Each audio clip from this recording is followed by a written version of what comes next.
Today I'm going to explain how to beat the dungeon on every difficulty solo. After a few tries, I realized the main difference between difficulties is simply mob HP, damage, and spawn rate. Let's start with level 1 impossible mode. Most players can reach wave 20 pretty easily, but beyond that, things get much harder. Since most of the earlier waves are similar, I'll skip ahead to the hardest part, wave 38. Before the wave begins, make sure you're standing in this position and place all of your plants around those 2 spawn points over there. Once the wave starts, the mobs will rush at you, so run toward your plants. You don't need to worry too much about the mobs at those spawn points, since in level 1 their HP is low and your plants can easily take care of them. The important part is to keep your distance while baiting the mobs. When you get close to your plants, turn left and keep running. Then cut right and head back toward your plants again. From there, it depends on how you handle the situation. At this point, you'll notice 2 openings you can escape through. Personally, I usually take this path. The remaining mobs are quite slow, so you can easily slip past them without much trouble. This strategy works on all difficulties. At the start, just use 1 slingshot and upgrade it to level 5 to farm money. Now, level 2 is much easier than level 1.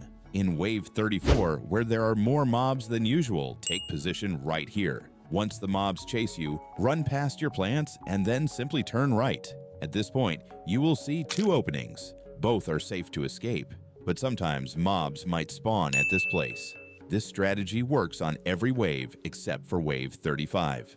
In wave 35, first you will see weak mobs easily handled by your plants, then after a short delay, fast mobs will spawn. If they spawn left, you turn right, and if they spawn right, you turn left. Pretty simple, but I actually forgot about it once and almost died, so be careful and good luck.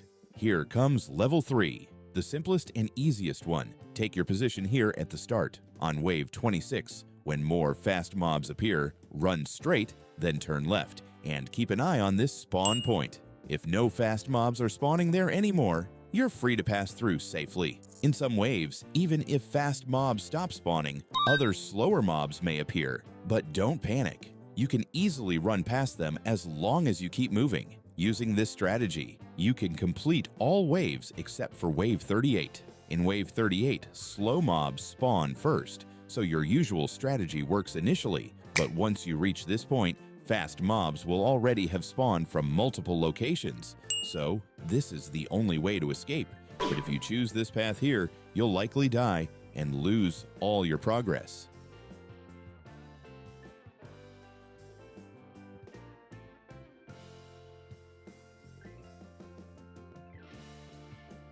Here comes level 4. It's also pretty straightforward, and there's one solid strategy that can carry you through all 40 waves. The most deadly wave is wave 32. Take your position here at the start. Once mobs appear, run to this key spot. This is the heart of the strategy. When you reach it, make sure all mobs are crowded chasing you, then turn left and run behind their spawn point. If you run in front of the spawn point, your chance of dying is very high. By choosing this path and staying behind the spawn point, you will eventually win.